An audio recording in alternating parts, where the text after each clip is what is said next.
నింపుకున్నటువంటిది ఈ మనసు. And in fact the mind is stuffed with the world. మనసులో సర్వము ఉంటాయి. And everything is there in the mind. కనుక ఆ మనస్సు అనేటువంటి దాన్ని సర్వమును చేర్చుకునేటువంటి ఆ మనసును భగవంతునికి అర్పితం The చేయాలి. mind which is full has to be made an offering to God. తోయము Or the జలము. water.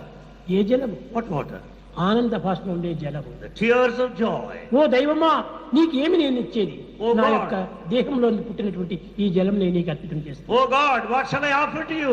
The water here, the tears of ఇది joy been offering. సూక్ష్మమైనటువంటి అర్పితము భగవంతునికి. This is the true offering. ఏ నయా పైసా కూడా ఖర్చు కాదు. You don't need to spend A money. శ్రమను పడనక్కర్లేదు. You don't need to strain.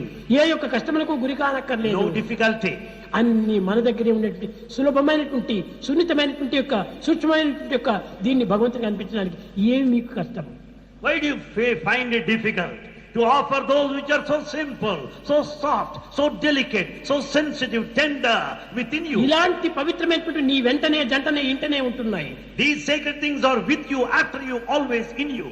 అలాంటి దాన్ని నీవు భగవంతునికి అర్పితం చేయాలి. You should offer them to God. ఎన్నో చదువుతున్నాం మనము. We read a lot. ఎన్నో కంఠస్థం చేస్తున్నాము. By heart. ఎన్నో శ్లోకాలు మనం పాడుతున్నాము. In fact, we ఏమి ఈ chant. ప్రయోజనము? What is the use? ఎన్ని శ్లోకాలు చదివినా కానీ శోకం మాత్రం నివారణ కావటం In లేదు. spite of chanting shloka, the shoka, misery is not given up.